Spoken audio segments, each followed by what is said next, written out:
If it's 11 a.m. Eastern Time, it's LinkedIn Live. We call this the Hour of Empower. I'm so pleased and honored to have Roxanne Reed with us today. She's been a supporter of the community and participant. And I look back and I've known Roxanne for about 2 years now, and we've traded, had Zooms, and it just shows you how some seeds take longer to blossom, but a lot of things you do today you don't realize will come back in a good way tomorrow. So with that said, chat's open, so feel free. We're responsive to whatever you're into, and if we can support and help you, that's our goal. Roxanne, share a little bit about yourself.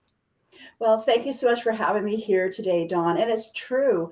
We've been connected for about 2 years now. You were one of the very first people that I connected with on LinkedIn. And I didn't know anything 2 years ago, might not know a whole lot more today, but I do know a little bit more. And I'm so thankful that we've maintained our connection over the last 2 years. I've seen you grow, your audience and your connection, and you've been an absolute inspiration to me. As far as my day-to-day life goes, I am a business and finance broker, and I help people buy and sell businesses. I also help business owners finance their next acquisitions, or if they're in a growth phase, perhaps a new project, whether it is launching out into new technologies like biofuels, to solar, to gas and oil, to information and technology. There's no limit, really. Mm-hmm. And you're up in Canada. I am. I'm coming to you this morning from a very snowy morning. The wind's been blowing all night long. We're in Eastern Canada, Atlantic Canada, and Fredericton, New Brunswick specifically. Well, great. Well, I'm in Colorado, and sometimes we get New Brunswick weather and sometimes we don't. But I want to welcome Alex, who's a regular and a great guy, and somebody, who really is supportive. And that's so important, is to help others help themselves. And then we've got Omar, who is going to be on tomorrow and for the first time. And a great individual, really bringing a lot to the education area. And he dedicates a lot of time and self-funds his program. So somebody you really want to get to know and meet. Alex says hello from Texas. So from Texas to Northern Canada, or Atlantic Canada. It's so great to not have boundaries. And I've been, here's Christine, who has met Roxanne. So, what do you say about that, meeting somebody here that you're aligned with? Well, Christine and I actually just met on Friday. She sent out a connection request and we got to chatting, and she saw that we knew you. And it's just amazes me. I had absolutely no intentions whatsoever of being on the show this morning. And it is completely 100% because of Christine's encouragement that I'm here today. You've been asking for a very long time and time again, and we have maintained our conversations and our connection, Dawn. But somehow, for some reason, Christine and I immediately connected, and we're sharing really personal things, like right out of the gate. Our similarities in how we were raised and our relationships with our mother. And all of a sudden, I'm like, you know what? I am going to go on Dawn's show, because she was like, Dawn's looking for somebody for Monday. And I'm like, no. And after we talked back and forth it went on for probably a half hour, 40 minutes. And I was doing other things. And then Christine's message would pop up and I'd respond. And then we'd pop up back and forth. So probably close to 45 minutes later, I'm like, tell Dawn I'll be on Monday. Well, that's how beautiful things can work so quick. I mean, we had Anne Breen on Saturday who I had just reconnected with on Thursday night. And Ambreen has done just unbelievably well. She's over 100,000 connections. She's got her own book out. She's got her podcast, and she's just getting started. But 3 years ago, we were both getting started together, right? And we were tagging each other and supporting each other. Although she's in Saudi Arabia, I'm in here. Culture boundaries had no meaning because our story and our message was universal. So make a long story short, I saw her getting tagged by somebody, and I just decided to tag her for the first time in like a year or so. And she got back to me, and I said, let's have a Zoom. And she actually, my next time was midnight her time, and she scheduled it. Oh. I said to her, I said, I know you too well. We don't need a Zoom. Just come on the show. Right. But, you know, and she came on, and we've been talking ever since, and we want to collaborate together. So the idea is everybody meets here for everybody, and everybody has a chance to kind of cross-pollinate, right? With everybody's network, with everybody's background. And I think, you know, what you did is so wonderful, Roxanne, because taking that next step opens a whole new door and a whole new group of people who are walking through that door, you know, who support and motivate other people to walk with them or behind them, but open the door wider for everybody, because this is a message and a program that needs to be heard by so many people who are in search of mindset or mental health support. What's your thoughts, Roxanne? Well, my thoughts is that, you know, when I started 2 years ago, it really, for me, it was because we were in the middle of COVID here, and our area in Canada shut down hard and fast, you know, when it came to COVID compared to other countries around the world. My area of Canada closed down even more so. We were the first province to shut our borders. We were the first province, even within our province, we shut down our counties from county to county. I couldn't even visit my family an hour away in the same province because it was a different zone from where I was living. So that all of a sudden, when, you know, I recently retired, and I was the go-to person. I was always busy, and I had planned to go into business, and I was joking, saying I was going to work part-time. I was only going to work 40 hours a week. You know, I was going to cut back my hours. And then to go from that to nothing, I needed life outside of my four walls. And that's what LinkedIn did for me 2 years ago. It took me outside and let me know that there were people who were doing things, and they were, you know, doing important work around the world. And I really believed that, in hindsight, I think I did everything you could possibly do wrong. I was sending out hundreds of messages a day, and right then you could. So it's probably a little more than 2 years ago.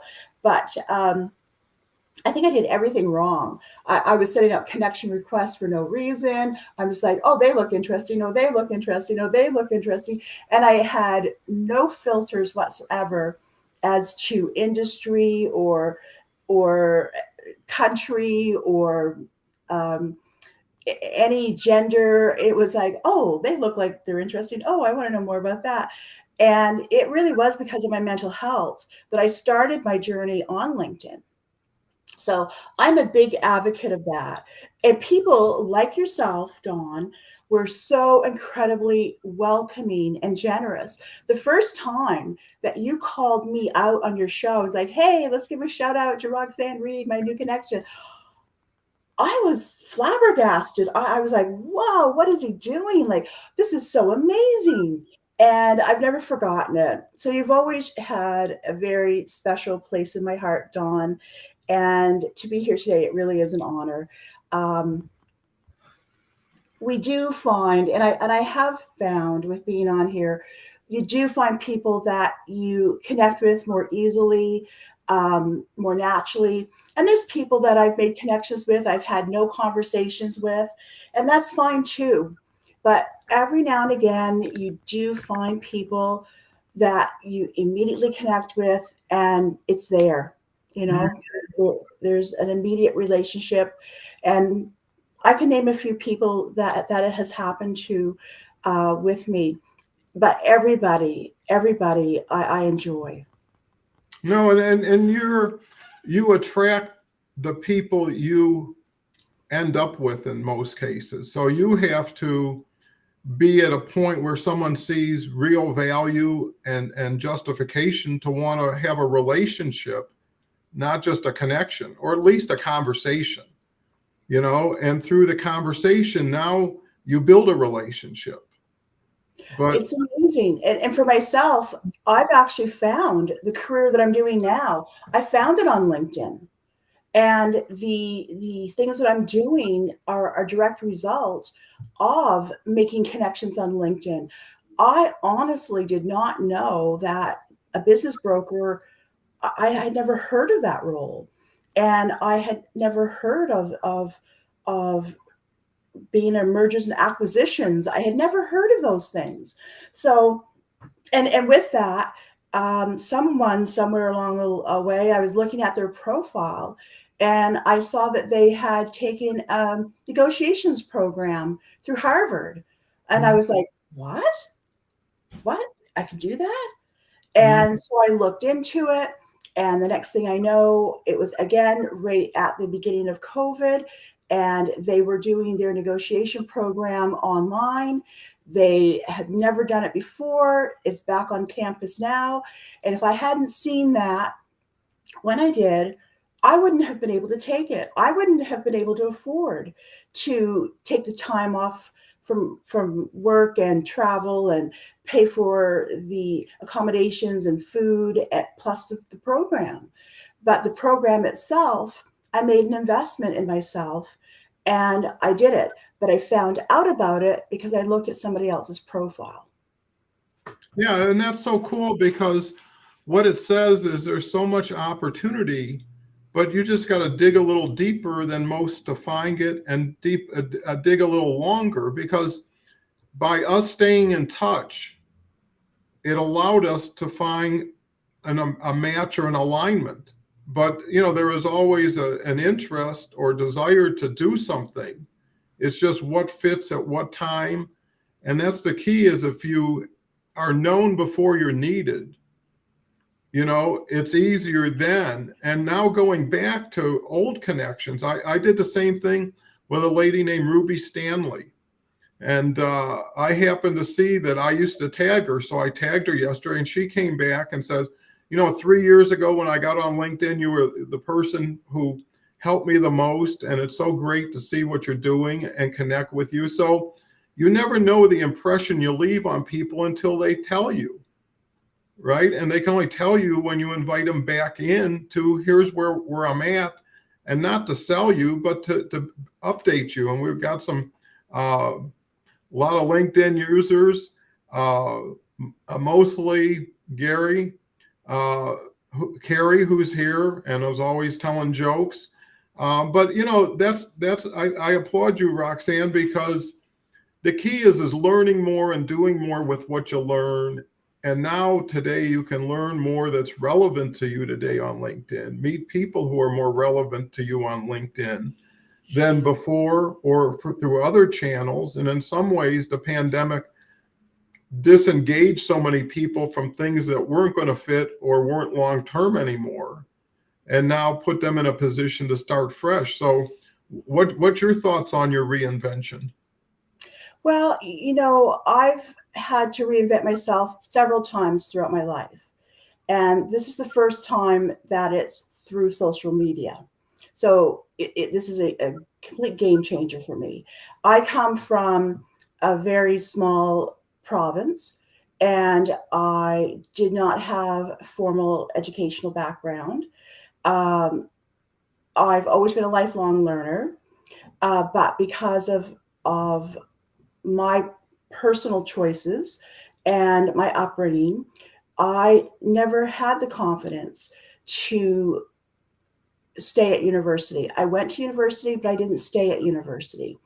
And then I went and sought jobs and worked locally And I've had wonderful life experiences, and I have no regrets with that.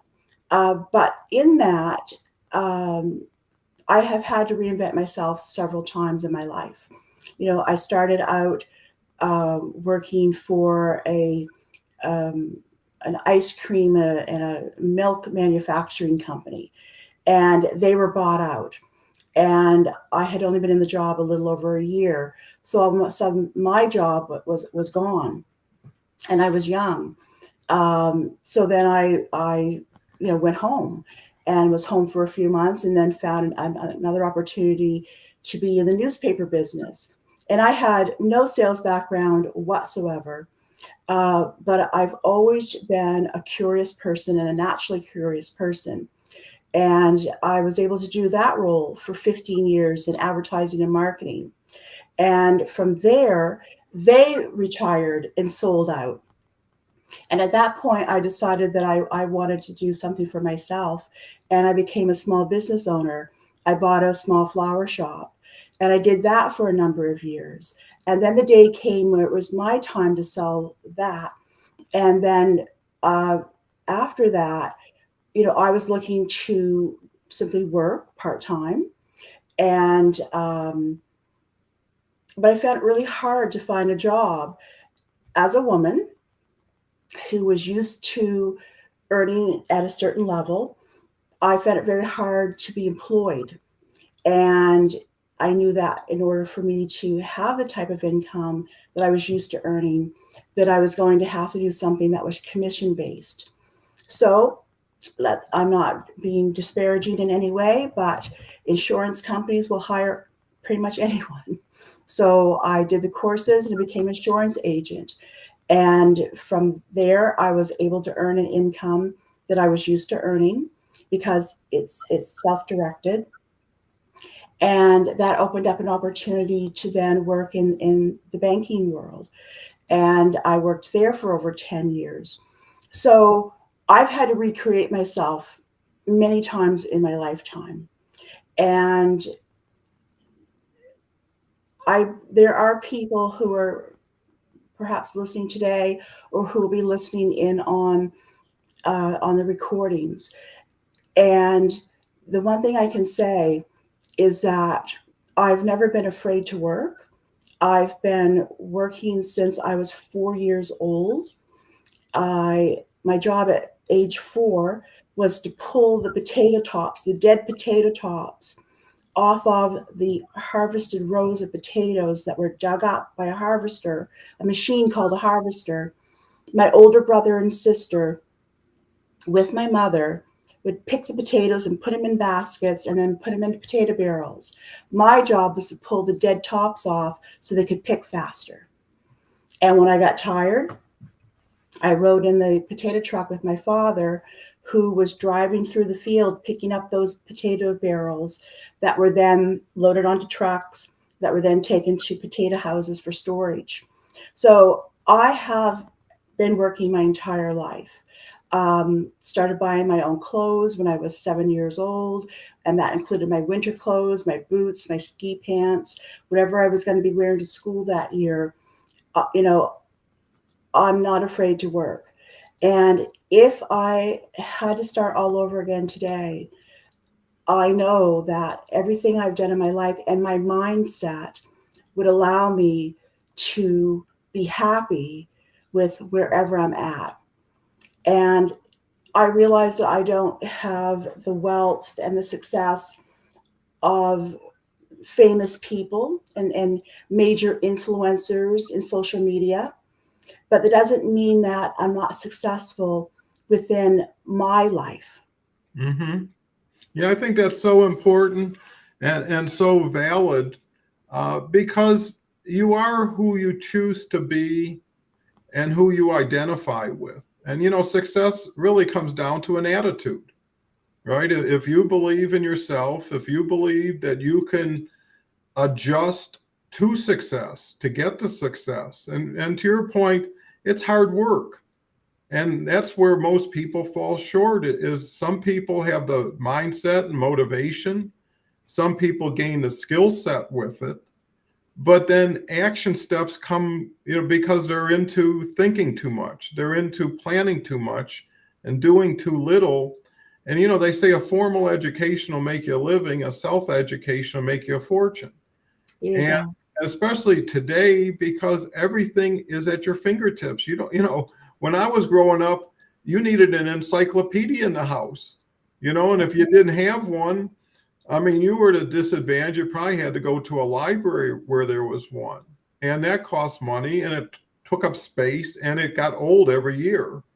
So now when anybody can go to Google, YouTube, you can design your education. There's enough free expert advice. If all you want to do is aggregate it, review it, study it, and on LinkedIn, find the partners and the partners who are doing great content, who are doing great things. Those are the people you need to do what me and Roxanne did, is connect with initially, do it with respect, and do it with support. You support them and show you're going to be around, and they'll start supporting you because they need what you have. Paul says, who looks like a big fan of Roxanne, wow, Roxanne, what an inspirational story. My grandparents started working at a young age as well. Well, back then people didn't live as long, and people had to work earlier, and they had to earn things, right? They didn't just buy things. They created things. They fixed things. There was a lot of self-independence and self-sufficiency that came out of that. And that's sorely lacking in today's world. And I think we can bring some of it back for a lot of the people who really appreciate it. Paul, okay. It's great people are getting to know each other. So Roxanne, looks like you're a hit. Well, you're not going to be everyone's cup of tea. And that's something that you have to be able to accept within yourself. Not everyone's going to like you, and you're not going to like everyone. And that's life. And it comes down to you need to, I'm going to say it this way. I've been married. My husband and I are celebrating our 40th wedding anniversary this year. Congratulations. So in September. Now, we've been together since 1981 and married since 1983. And if you were to look at the two of us, you would think that we are the original odd couple. Total opposites in the way we think and process information. And you would think that there wouldn't be an alignment there. But there is, because of our core values and who we are as people, and I respect him. I respect his integrity. I respect, who he is as a person. And I'm going to sit here and I'm going to tell you, I have never tried to change my husband. And I don't know if everybody can say that about their partner or not, but I can honestly say to you, I have never tried to change my husband. My approach was, when I become perfect, then I'll start working on him. So since I have not become perfect, he's perfectly safe. Well, you know what it shows that's remarkable is your ability to work and grow, at the same time retain the best and continue to reach out to complement what you have to make it better. Maria says, Simonetti, to play devil's advocate, several folks have sent an invite, then they immediately send an invite to join their group. How would approach that? Well, people either qualify themselves in or qualify themselves out. So most people think, now that you're connected, you have to do something or listen to something, but that's the beginning, not the end. And if people don't follow it up with something that's thoughtful, that shows they're more relationship, long-term oriented, then you just made, I wouldn't say a mistake, but there's no future in people who want to sell you before they get to know you, and no one is here to buy. People are here to help themselves. And I think that's where people have to realize. Now, Kelly's here. Kelly's just great. 40 years, congratulations. What this program shows is everybody represents everything about people, right? Whether it's their relationships, whether it's their education, whether it's their profession. But it also shows that there's people who succeed, and everybody, if they followed and copied other people, there's a saying, act as if you are and you'll become, right? Right. Follow the people who you admire, who you respect, who you get nurtured by. And doing more with less people is better than doing less with more people, right? That's a Because good point. well, speak to that, Roxanne. No, Dawn, that's a wonderful point. Sometimes we think that we need to have 100,000 followers. That's our definition of success. And I can say for myself that it was never about the number of followers. It was always about the quality of followers. As I'm saying, I can't be all things to all people. I don't have enough hours in my life to learn everything about everybody, because then there's no time to live my life. Mm-hmm. So you need to be able to quickly, and that's what happens, is that people will quickly make a choice as to whether they want to connect or not. And that has to do with, what you're posting, what you're saying, is there an alignment there? And I don't accept all connections from everybody. And not that I don't accept 99% of them, but I've learned that there are people out there who don't have my best interest at heart. They don't have the best interest of my connections at heart.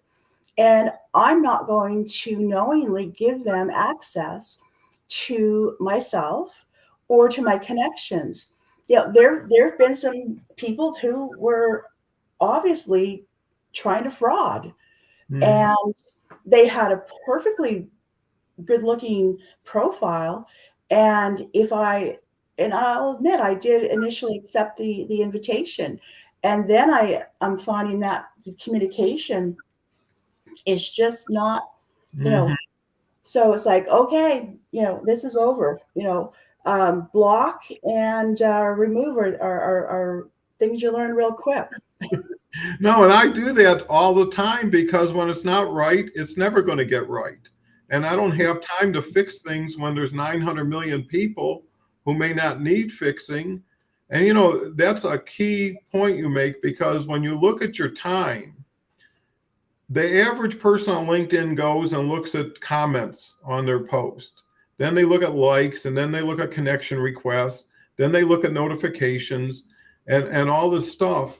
And meanwhile, all they've done so far is do everything that everybody has asked them to do without doing what they need to do for themselves first, and then have time that they can dedicate. But Linda's here, and Linda has an interesting story. Love hearing life stories, and we can all learn how life traveled can encourage others here, and even help someone in our community. My grandma wouldn't let me go to the barn or field. That was for the boys, but still gained and grew in many other ways. Um, that's so terrific, because you know what this does?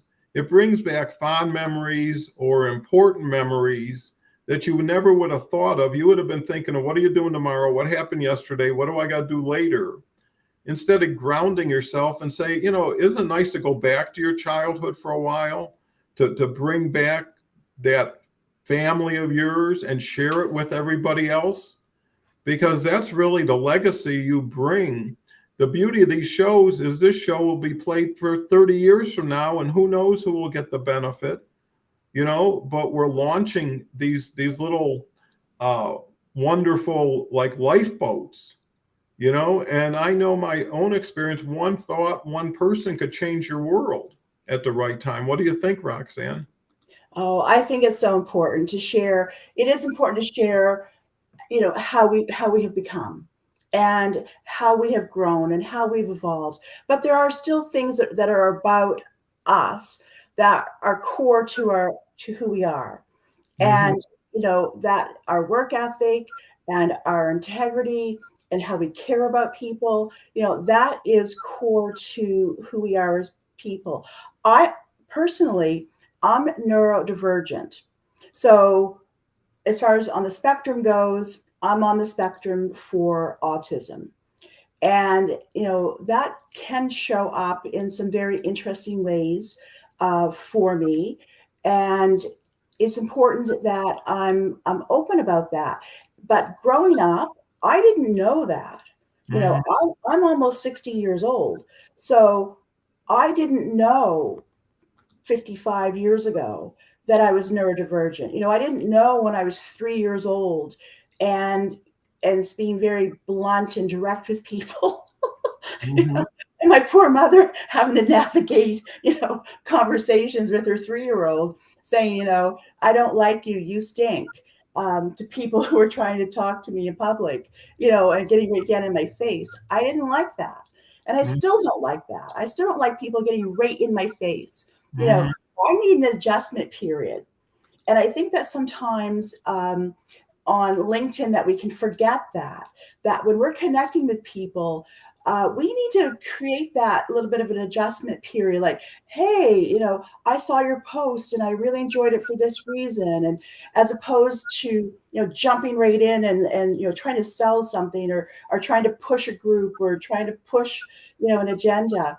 Um, and then those of us who are of a certain type of neurodivergence, I'm going to come right back and tell you, I don't have time for this. Mhm. I'm gonna go no. I'm gonna put the hands up, and it's like a big no to that. Now, depending on how pushy people come at me or how I feel that they've been pushy coming at me, then I'm going to respond accordingly. And that's just being real. That's just being honest. That's just being human.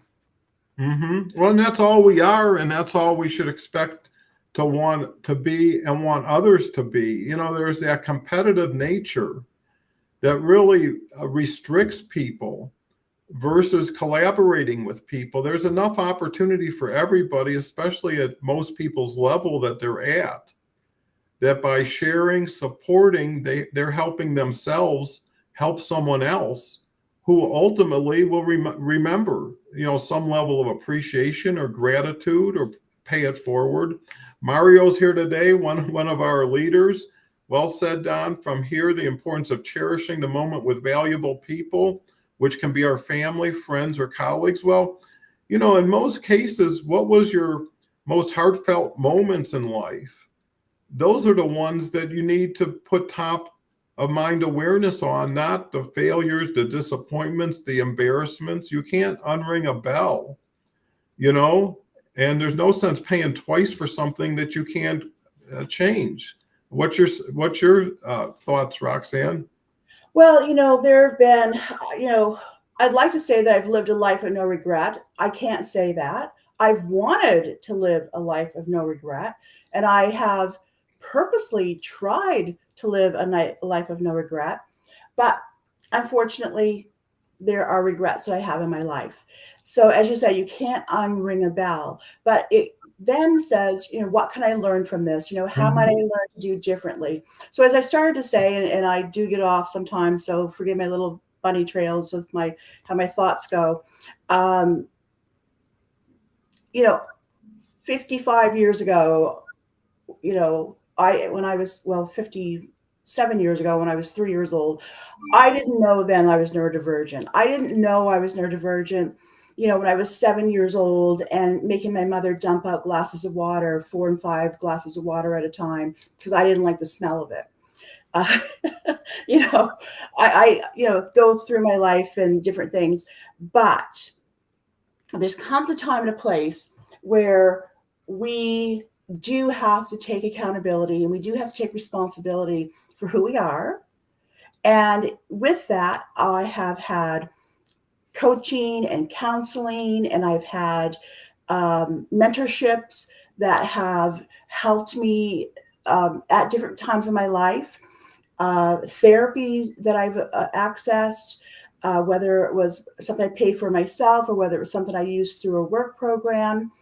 And, those are things that help you so that you can make better choices today and tomorrow and in the future. And I don't know if that answers your question, Dawn, but that's where my thoughts go with that, is that we do have to take an accountability for who we are, and we do have to take an accountability for what we ultimately want in life. And I think we do come to a place where we realize that connections and the people in our life are the most precious parts of living. And I'm not even going to say things, because I don't ever want to associate or make it seem like people are things or not in any way. And our possessions can be precious, but there's nothing like the relationships with our family and our friends and our colleagues, our next door neighbors, whether that is 50 feet from my house or whether it's around the world. Well, I think that's, important, because I think everybody can relate to that.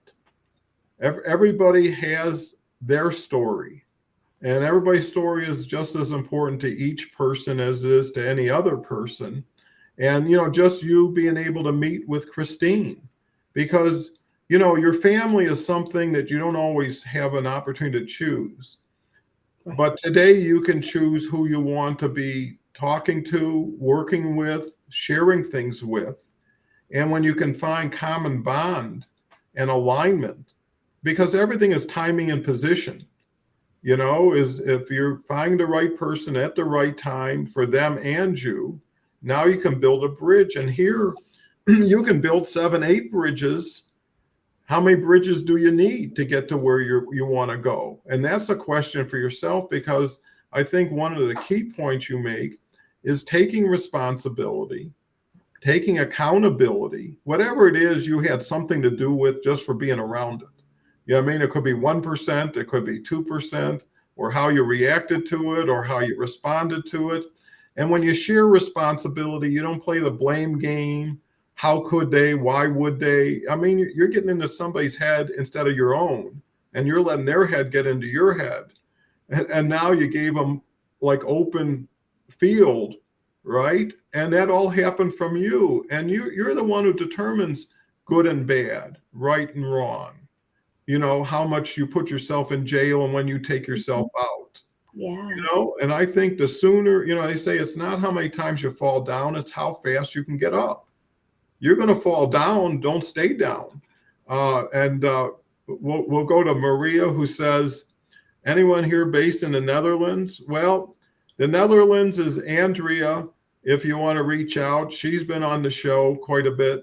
But Christine, hey, Roxanne, for what it's worth, I think you look great today. No lipstick required, inside joke, LOL. And that's I got to comment on that, Dawn, because I am wearing lipstick, Christine, but for some reason, whenever I wear lipstick, I just chew it off. So I started the program with lipstick. Well, you see, that's so cool, because you can't make that up, right? So, we're dealing with authenticity. We're dealing with present state of mind, where if you had to prepare for this and script it, it wouldn't have as much value or interest. And, it is each person ratcheting each other up together, right? By a comment, a support of something, because no one knows until someone tells them sometimes. If you really admire somebody, respect somebody, it's usually after they're gone that people say, oh, I wish I would have visited them one more time or had a call. And I'm thinking you got 69 other people who you're going to call that's here today, right? Right. So talking and doing the walk is a whole thing. Poonam's here. He's always here. Hi, Christine and Paul and friends. And that's key is where do you find friendships that can be so easily attained when you're in the proximity of people who are like-minded and in the same situation. So no one's better or worse when you're the same, coming from the same. And then where you go from there and how you go from there is your choice, and how long you want to be in whatever situation you're in. So what do Roxanne, what advice, I know Paul said here, If you could go back, what 3 things would you say? Yeah, I was going to come back to that and bring it up. So thank you for doing that, Dawn. Paul, I think that we are all affected by our upbringing. We're all affected by our educational abilities, and we are all affected by our socioeconomic positions in life. And the truth of the matter is, it's not an even playing field, and it's never going to be an even playing field. We don't all have the same opportunities, and we don't have all the same advantages in life. But I'm going to go back and correct that. When it comes to opportunities, I think what we have to realize is that we all have a purpose, and there is a reason and a calling, if you want to go, way up there, for our lives. And I think sometimes that we, as a society and with social media, we want to take that and, I'm going to say, blow it out of proportion. And I'm going to make a comment, and maybe some of the things I've said here today, people will agree with or they don't agree with, and I'm okay with that. Um, my mother-in-law was probably one of the simplest people I've ever met, and she was raised for a purpose. And she came from a big family of 10 people during the war years, and life was hard. Her mom was left alone on the farm for 7 years while her dad was in Scotland cutting wood for the war effort. Um, and then came back, and she was in the first family, and then they call it a second family because there was a 7-year break. But she wasn't deemed as bright as the rest of the children in the family. And these are people who have gone on to be, um, you know, pillars of society, accountants and lawyers and nurses and ministers and what have you. And within her family, she wasn't deemed to be as bright. So she was raised to cook and clean and care. And that's what the life that she knew. And so when she was married young, and she began having her own children and being on the farm with my father-in-law. But I want to tell you, and I might get emotional, because the world would have looked at her and seen her to be a very simple woman. She wasn't educated. The other kids went to, teachers college. They went to be nurses. They went to be accountants. But she didn't go to school. They didn't send her on to school. Whether she could have or couldn't, I don't know. It's too many years, and we're talking 90 years ago, practically. But one of the things that you would have found if you had ever been in the presence of this woman is that she could hug like nobody else. If you ever got one of her hugs, you never forgot it. I said her hugs were healing because when she hugged you, she was in the moment. She was wholly there, and you were the center of her attention and her concern, and her hugs would just hold you in that moment and do things for you that years of counseling would never accomplish. Well, that's such So, a. Oh, go ahead, finish. so how did I get off on that? I don't know. But yeah, Paul asked me some 3 things that I would want to remember is that, it's so important to be yourself. It's so important to be who you are. And you bring something to this world that nobody else does. I, And even if you have similarities to other people, nobody is you. well, I got to thank you so much for sharing that wonderful story and what you would say, because I know, like Paul says, it reminds him of his grandmother, and there's nothing like grandmothers if you have the best ones, and I've been fortunate that way. Because, when you look at intelligence, how is it measured? Who measures it? Because if you're going to university, someone's also living their life doing something they're learning from, right? So it's not like someone went off and learned and someone didn't. Someone just learned differently. And most people learned on their own. The challenge back then is society was exclusive instead of inclusive, right? They qualified people based on their ability to support people, right? If you had 100 seats in a class, you couldn't get more than 100 people, right? Now, today, everything is going decentralized. Yeah. And also today, you don't have to focus on weakness. You can just focus on strength and core competency. There you Right. go. Exactly. That's the whole key. So people are stuck in the past while they're living in the present and not planning for the future. People should be living in the present and approaching the future. The past got you to here. It doesn't have to carry on. It's like a booster rocket. Get you up to a certain point and disengages, and another rocket takes over. And to your point, being able to reinvent yourself 5 times. I only had a job once when I was 15. And when I got out of school, I became an entrepreneur, and I never looked back. And just like you say, I'd be unemployable today. Because if someone said, "What'd you eat for breakfast?" I said, "That's it. I'm out of here." Or something as simple as that. It's like, I never had a boss. I never had job security issues. I had business security issues, right? But I knew I could never get fired. And I knew whatever I did, I got, and whatever I didn't do, I didn't get. There was a simple relationship between doing and getting. And when you needed to pay bills, you figured it out. I knew a guy who was dead broke. He had one foot in a grave and one on a banana peel. And he had like $2 left.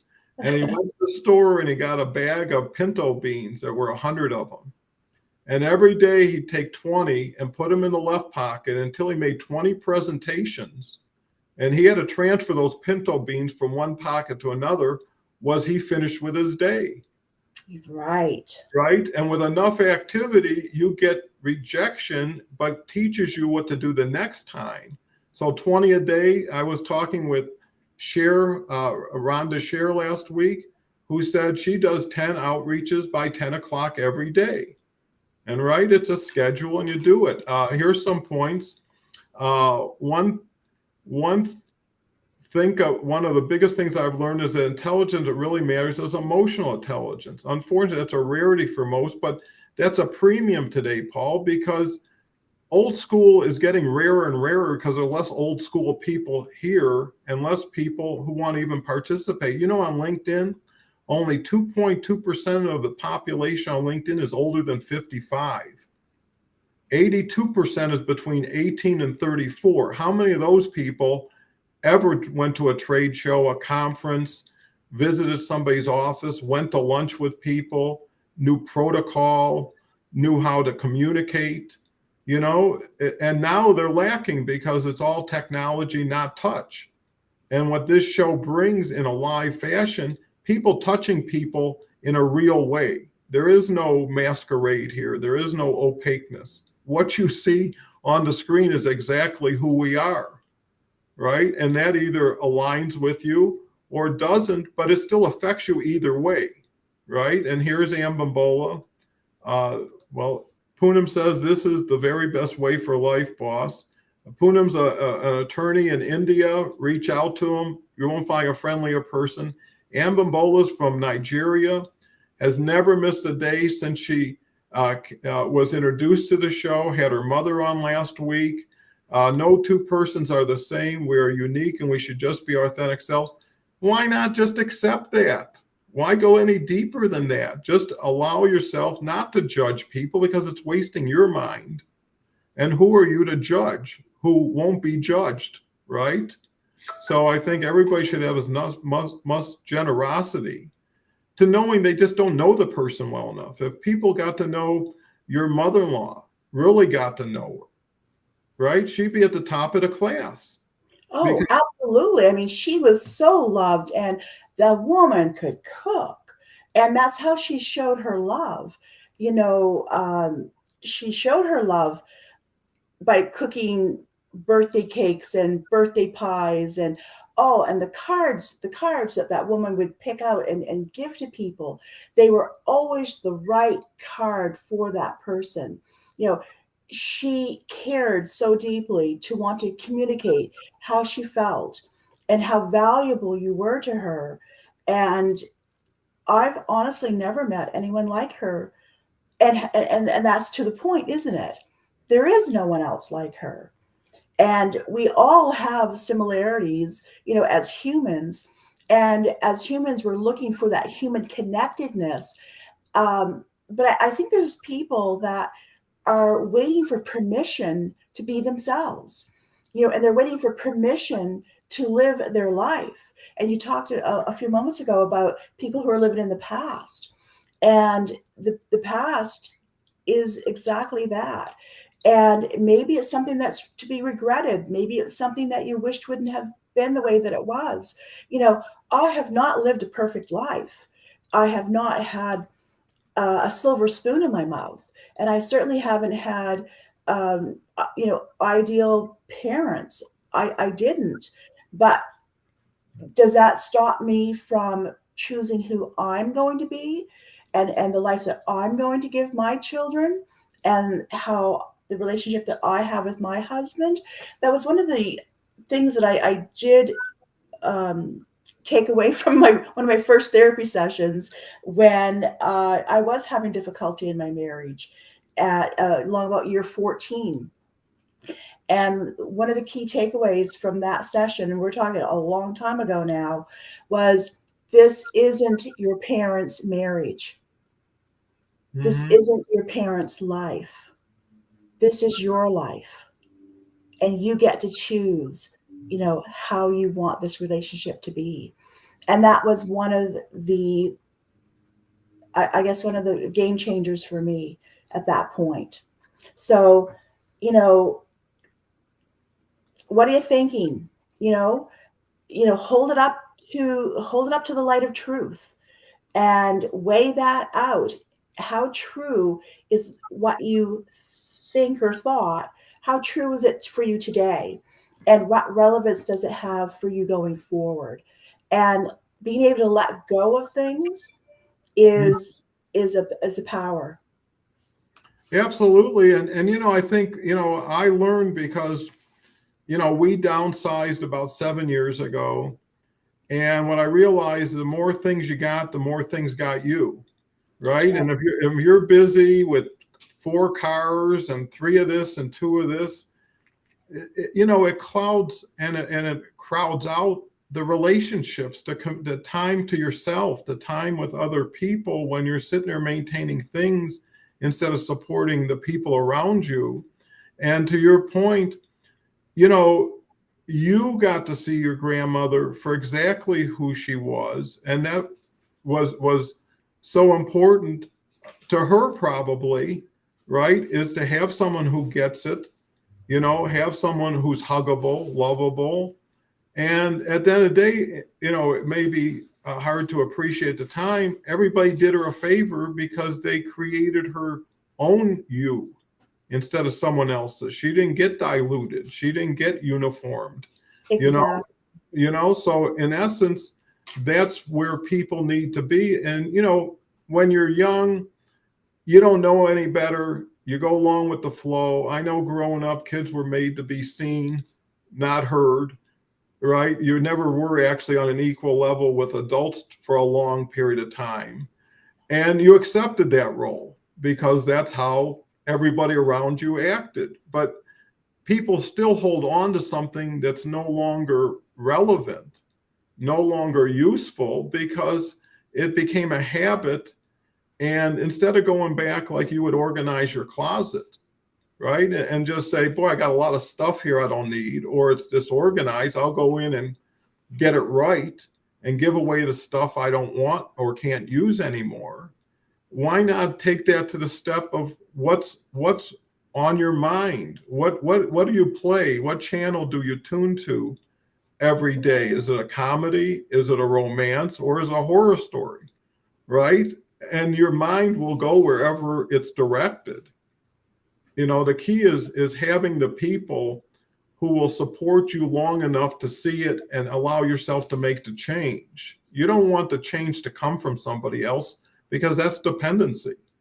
But you Right. want someone to help you find it for yourself, because now you have a stronger hold. And once you accomplish one thing, the second thing gets a little easier. The first LinkedIn Lives is harder than the second, right? And after a while, it just becomes, hey, I just redirected time, attention, and thought to something that's valuable and useful, not only to myself, but to my message.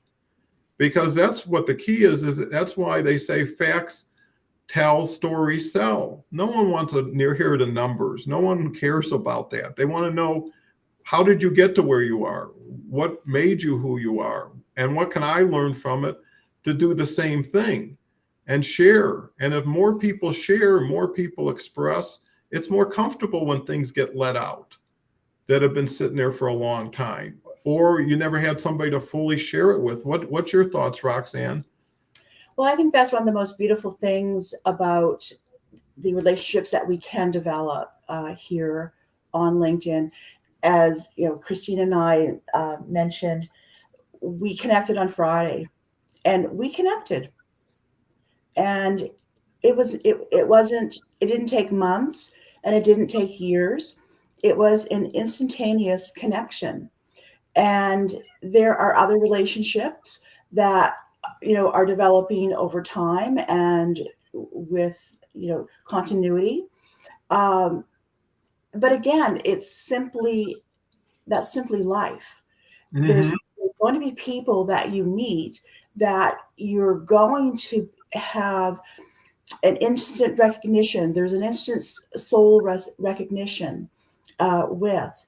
And if it doesn't happen with the next person, it doesn't mean that you're a bad person or they're a bad person.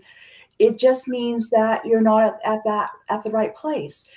Maybe that same connection 6 months from now, a year from now, 2 years from now, 5 years from now, that it wouldn't resonate differently with you. I just think it's really important um, that you keep getting out there, you keep trying, and you keep connecting, because you don't know when the next connection where it's going to lead. So don't limit yourself in your connections. But I have gone back in with my connections, and I have unconnected from people that as far as what's coming up on my feed, that I want to be more focused on who I'm following and what's being said on a day-to-day basis. And again, it doesn't mean that I've cut them off and I've blocked them, but they're no longer what's coming up on my daily feed. So that's okay too, is to control what is coming up and that what you're seeing and who you're interacting with. Yeah, that's so important. And Paul's been a great supporter of you on this show, and Paul's a financial advisor. So that would be a natural to connect and have a conversation with. And, if you can curate who you have conversations with and what the conversations are about, that's where it's at. It's not being on LinkedIn, it's going into LinkedIn, getting who you want to meet and getting out of LinkedIn, right? And having that phone call or being on a LinkedIn Live, because you wouldn't go shopping and after you're done shopping, hang out for 3 hours in the store and then go home, right? You'd go, you get what you want and go to work with it. You buy what you want to eat and you prepare it. And that's typically how things work. And, if anything, the world has gotten more complicated and the people are getting more complicated all the time. And if you go in the other direction, you've got yourself an advantage, You right? do. If you go where it's simple, where it's quiet, where it's peaceful, where people care, people share, And you don't have to ask them. You can just see them in what they do. And if you see it, believe it. And if you don't see it, don't believe it. You know, everything I teach is exactly what I do every day, the way I do it. And LinkedIn gives you same day results, right? Whatever you do today, you'll know by the end of the day how well it was received. And you got a chance again tomorrow to say, do I throw this back in the race, or do I bring up compliment it somehow, change it somehow? And at the end of the day, it's the people. I would rather get 5 relevant people than 500 irrelevant people with 5 relevant people. And now I got to filter it through, because that's a job. When you create activity, you're responsible for it.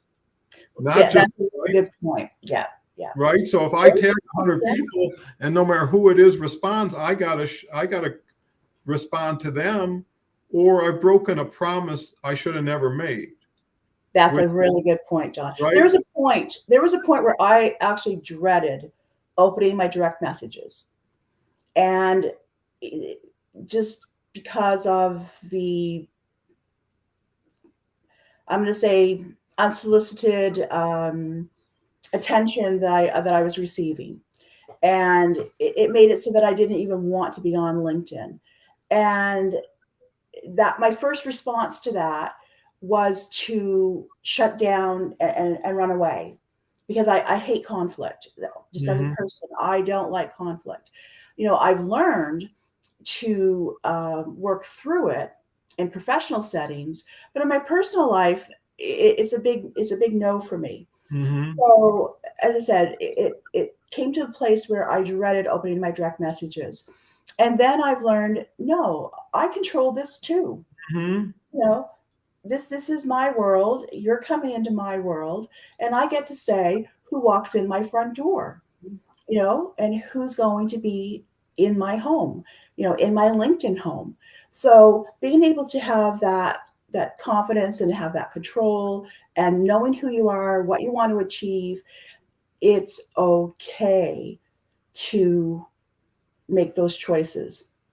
But it's better than okay. It's necessary. And, today I tagged over 90 some people, and every one of those people I've had a conversation with. I've got some sort of relationship that goes back a couple of years. And usually I only get what I provide. So the people I tag, I continue to stay in touch with. The people that are coming on the live show become more of a community in itself, right? Because now they've reached another level of expression and positive exposure, right? There's nothing on a resume or on a LinkedIn profile that can match somebody live sharing their story, sharing how they share their story, and the benefit it gives people, because your story and your mother-in-law now got life again today through a lot of people. And who knows how many people will tell that story, And, when my grandmother was ready to pass away and she was 97 and I went to see her, and my biggest question after seeing her was, how do I say goodbye, knowing this is it? And I said, I can't leave here until I do this right, because I'll never get a chance again. And I said, I could lie and say, hey, you're doing great, we'll see you next week. But I said, how do you end a life like that, relationship, with a lie? And you could tell what you thought was the truth, which is, thank you, which I did. Sorry, you're not going to be with us anymore, in essence, right? And I couldn't do that either, because I didn't want to let her go, and I didn't think she wanted to let me go. And one more thing, as soon as I got there, she grabbed my hand, never left it out of her hand, and every few minutes would kiss it and say, God bless you. And that would go on and on. So I said, listen, Grandma, here's what I believe is going to happen. I said, you've been such a big part of me, and you are me in a way. Wherever I go, you're going to go, right? Whatever I see, you're going to see. So we're going to stay together. And that was what it took, but I took the time to think it out. So later on, I wouldn't have said, boy, if you would have just thought of this or said this, right? If you don't have it and you need it, take the time to get it. I highly recommend Goodbye Things by Fumio Sasaki. If you seek a minimal, it will change your life and blow your mind. It's so nice people sharing. I know we got to lock it up because we're past the top of the hour. I have had competitors solicit me to buy their supply chain software when my employer sells a similar. Lots of luck. I told them to actually read someone's profile next time. And, I think that follows what Christine is I'm saying, what Roxanne is saying, is that you are the decider of yourself. That's the only thing you can decide. That's the only thing you have control over.